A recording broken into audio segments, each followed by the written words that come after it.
Arrowverse Quick Takes number 13. Hey everyone, Adam from Passable Media. Supergirl's now on break until August 24th, with Stargirl confirmed to be starting up again on August 10th, by which point, of course, many of the other seasons will have finished for the year. Here's hoping we see schedules a little more lined up next season so that we can get back to having our yearly crossover, as because of coronavirus this year we've lost out on our long-awaited Green Lantern reveal. Though maybe we'll see smatterings of what could have been when we get to the back half of the seasons. Anyway, on to the week.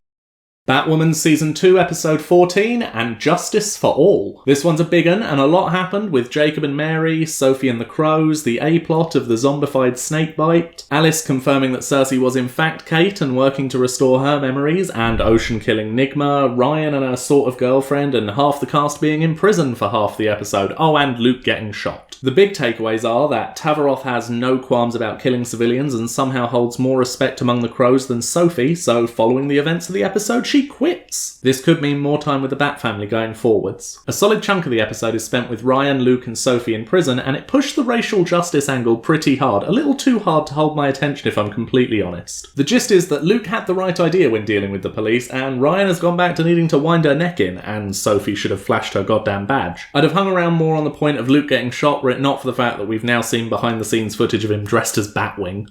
Legends of Tomorrow Season 6, Episode 3, The X Factor. What is Legends of Tomorrow? In what other show could you openly parody a singing competition and still weave it into the overall plot? Heck, I didn't even mind that they turned Constantine and Zari's relationship temporarily into the standard CW fare. It was done pretty well. I wouldn't be shocked if her assistant turned out to be either an alien or a demon later down the line with the whole appearing out of thin air thing, although that itself seems to be a parody of celebrity manager culture and all that jazz. I somewhat ruined the end of the episode for Jade, immediately guessing when we saw the Men in Black style little guy in the head of the alien start walking out. I was like, Mick's gonna step on it! Still, she was suitably appalled. Seeing Gary go full alien was neat, and reintroducing the Ava clones was a nice touch, but I'm not sure where they're going with the Sarah side of the story just yet.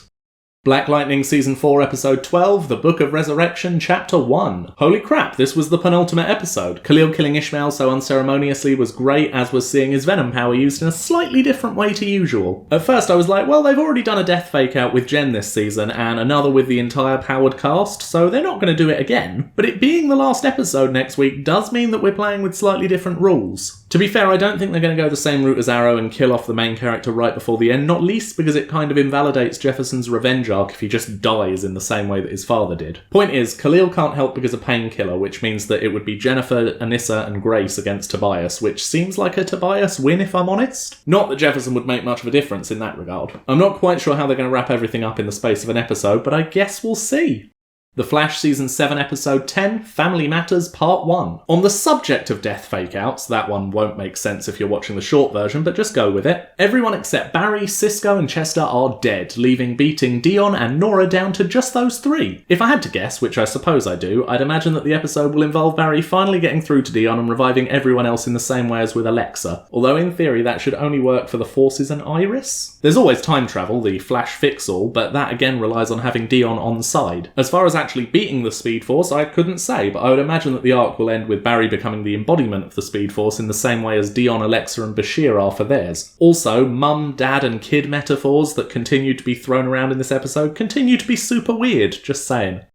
Superman and Lois Season 1, Episode 6, Broken Trust. Man oh man, it's good to see this one back. The title theme gets me hyped every time. Clark almost losing it with the soldiers after he protected Tag from the kryptonite bullets was wild and served as a really cool comparison between Clark's and Jonathan's reactions to high-stress situations. I'm also pretty sure it's the most emotionally compromised we've ever seen Superman in live action. Jonathan starting to lose control of his powers and lying to people about it is meant to be seen as some sort of indictment of him as a person, but I honestly feel like once again it's a pretty realistic view of how a teenager would react in this situation. He just wants to live his life. Luther basically outing himself to Lois was great, and I love that Lois is now just as interested in finding out who on earth he is, pun very much intended, as bringing down Morgan Edge. I also hope we get an explanation as to how Luther was able to come over from another Earth, since we're not supposed to have multiversal travel in the Arrowverse at the moment.